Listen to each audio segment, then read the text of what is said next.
Throughout this course, Serena and I had the privilege of working together for both of the group projects as well as different in-class discussions. We were able to learn from each other and recognize the different perspectives on topics that this class covered because of our different understandings. When starting the inquiry pedagogy assignment, we were confused, but by listening to each other and working together, we developed a better understanding of what inquiry learning was. We have been able to rely on each other for help and for better understandings on different topics from class, which has helped us grow in our own knowledge. Another part that helped us grow was the textbook, which we would talk about together and run our favorite quotes past one another. One of my favorite quotes is from Epiphany in the Beans. "You wouldn't harm what gives you love," on page 124. It stuck out to me because you can bring that worldview into any parts of your life, whether that be gardening, rethinking plastic, or eating less meat. The world is our mother and we should take care of her, but we have to love her first and understand that she loves us back. A quote that really stood out to me was, "A brown fall instead of hills of fire. Sugar houses boarded up. No more fragrant clouds of steam. Would we even recognize our homes?" Page 173. This quote has really stuck with me, as I feel like we do take things such as trees for granted, even though they do so much for us. We wouldn't even be able to recognize the world around us without them. And this is why we need to recognize their importance and treat the land with respect and reciprocity. As someone who already knew about and believed in the power of environmental education, I was excited to walk into this classroom on the first day. Even though I thought that maybe I would get taught something I already knew and understood, this class brought to light many issues and knowledge that I didn't know before and could try to add to my belt. This class taught me about the wilderness and escape being an anthropocentric way of thinking. This class made me stand in a First Nations person's shoes during a blanket exercise. This class made me realize that no child should be left inside and that all children should learn to love nature before trying to save it. This class made me cry while standing in tall grass next to a residential school's burial site. This class also made me laugh and smile due to having wonderful people by my side as we rethought our ways to use plastic and embodied eco-literacy. This class taught me about eco-literacy and how we can all be eco-literate if we learn to love, care for, and understand the environment that is around us everywhere we go. As a person who always wanted to be a teacher and is currently in a leadership position at her job, I'm hoping to bring the philosophy that David Orr suggested, that all education is environmental education. As someone who loved school and learning, I chose to specifically take an environmental education class in high school. But David Orr and this class taught me that throughout all of your education, there should be aspects of environmental education. With this newfound appreciation of the topic and my new understandings of inquiry learning, I'm hoping into the present and future I can incorporate environmental education into everything I teach. Rereading my first journals, I realized that I had a very anthropocentric view on the environment around me, and I normally pride myself on being what you may call environmentally conscious. Some of my language shocked me, such as I used the word escape in my journals 3 times, which is a very normative narrative way of looking at things. My journal process taught me something that I stated in journal number 4, that I need to take that emotion and do something good with it. I need to share my knowledge. This class and the readings made me realize that there were many things that I did not know previously and that many other people may not know but should. Often in classes or in your life, you aren't taught about the bad stuff, but the bad stuff can sometimes help you learn and grow as a person. Throughout this class, we weren't just taught to go outside and enjoy nature, but to understand what happened on this land before we were standing on it today. And I believe because of this new understanding, I grew as a person and had to relook onto my past experiences, like my trip to BC last year and my previous idea of what wilderness was.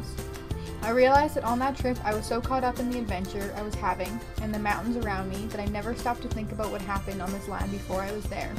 I've also mentioned in my journal process that learning about the bad stuff, like the Regina Residential School gravesite, was hard but also necessary. I lived in the city my whole life and I never knew about it until a few months ago. My thoughts and emotions are ones that need to be shared, because I've been taught about residential school since elementary school but never fully understood the impact that it had on me. This land that we stand on can be beautiful, and maybe it should feel like an escape where you can feel calm and at peace. But you have to be aware of your anthropocentric views on the world and realize that this environment is all around you. It has stories that not all of us know about, but should. I've always enjoyed spending time in nature. It's where I feel the happiest and most relaxed. I've always been in awe of the many components that make up Earth and its landscapes. To be able to spend my days surrounded in nature, walking through it, taking in the beauty, trying to capture a bit of it for myself in my photography is where I picture myself being forever. Coming into this class, I was so excited to further my knowledge on the environment. I was ready to learn about teaching outside and how to inspire students about nature and the environment. My first journal was about my first time witnessing the aurora. I hiked down a dirt path with 8 other photographers in hopes of catching a glimpse of the aurora. I was so in awe, wanting to capture every moment, only to realize that I was watching it through my camera lens. This class has opened my eyes to the different ways I've been treating and experiencing the earth. I would spend time in nature only to right after run inside and download my pictures on a computer, as well as not enjoying the landscapes for what they were, but rather how they looked. I had thought of the land as a backdrop or focal point for my photography, thinking I was doing the earth a favor by capturing its beauty, only to now realize I was using it for my own personal recreation and was not treating it with proper reciprocity. The concept of unlearning, although strange at first, has become something I've gone back to explain to myself and others that it's not the act of losing knowledge, but rather gaining a different perspective. To unlearn and relearn is to put aside any prior knowledge just so you can approach something with an open mind. A big part of that for me was unlearning how a class could be structured, and relearning the concept of class outside, non-binary test, and the biggest one of recognizing what's missing.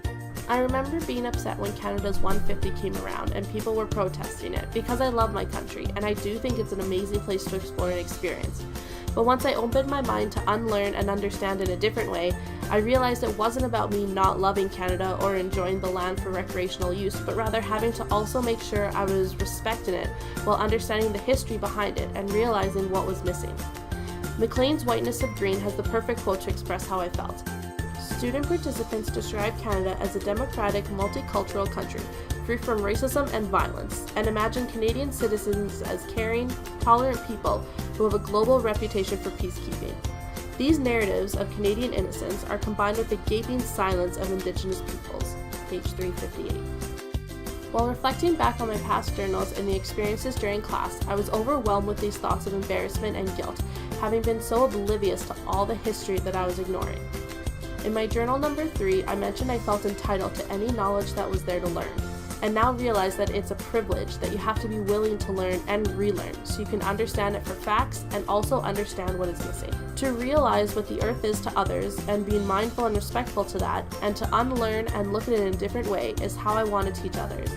I will take these newfound understandings of the environment and recreation with me as I continue to explore and teach others about this amazing planet. Having worked alongside each other through this class, we feel as if we have grown together and we were able to experience this journey while developing a new friendship. Audrey, you have opened our eyes to new ways of thinking and a new perspective on what environmental education can be. Thanks Audrey.